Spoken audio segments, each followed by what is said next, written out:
Greetings, Skill Incarnate bringing you all the latest indie gaming goodness. Welcome back as we look at another indie game. This time I'm checking out one of my most anticipated titles of the year with the hot new side-scrolling shooter Iron Meat. This game was developed and published by Retroware, who also worked on the cyberpunk side-scrolling shooter Prison City, which I've also reviewed.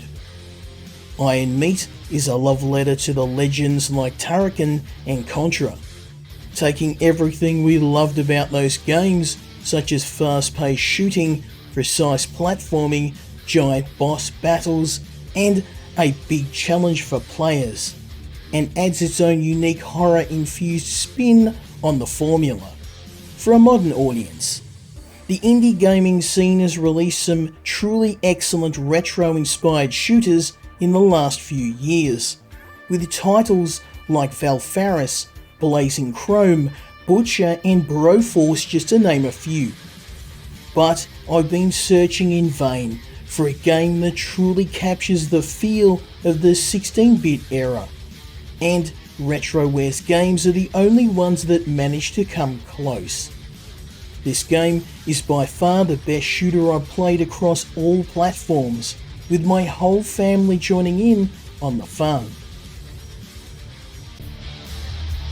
Iron Meat is set in an alternate future, where a secret experiment on the moon has resulted in the birth of the meat, a deadly biological weapon that promptly turns on its creator, Professor Yuri Markov, infecting him alongside every living thing on the lunar base, creating mutated horrors that combine living flesh and machine.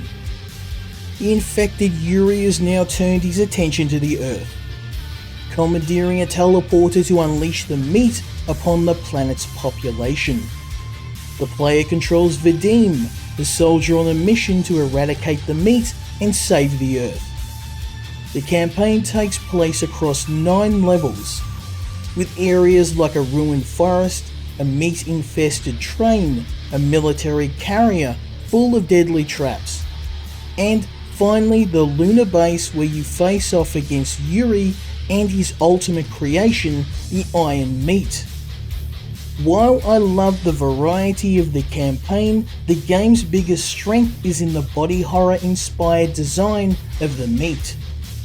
The enemies are a twisted combination of mutated organs and metal, with items like weapons and vehicles integrated. The design seeps into the environment with twisted landscapes filled with writhing tentacles, pulsating eyeballs and blood and body parts in every level. The game's soundtrack is the icing on the bloody cake, with a selection of heavy metal riffs to accompany your retro shooting experience.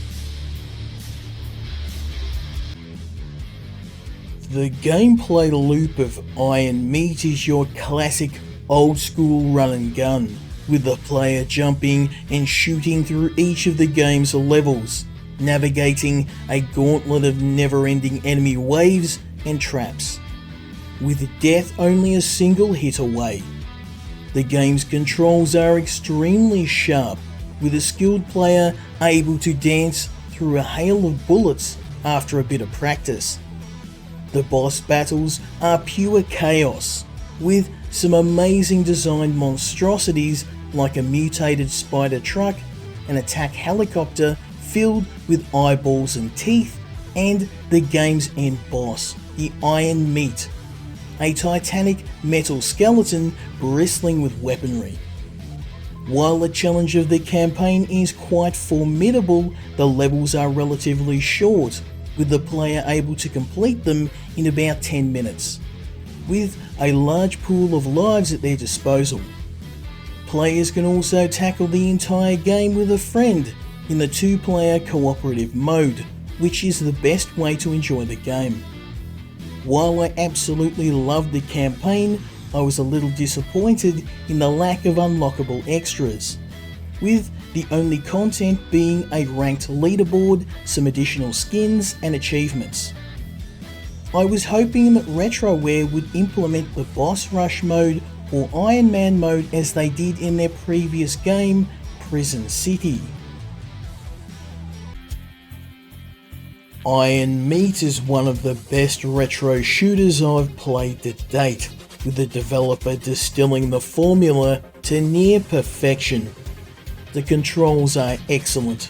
The body horror inspired enemies and environment design helps to distinguish the game from similar titles in the genre, and the game is very accessible for players of different skill levels, with 3 difficulties to choose from.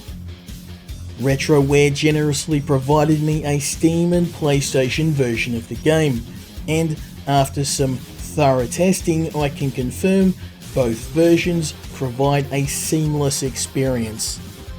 My only complaint is that it left me wanting more, with the campaign being on the short side and the unlockable extras being a little underwhelming.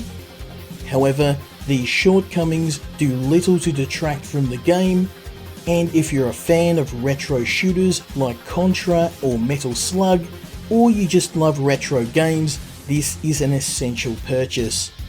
I hope you enjoyed this review of Iron Meat, and if you do, I appreciate a like and a subscribe as it really helps the channel. I'm going to leave the final thoughts on Iron Meat to my assistant reviewer Bite Size Goat, who played through the game with me. Bite Size Goat.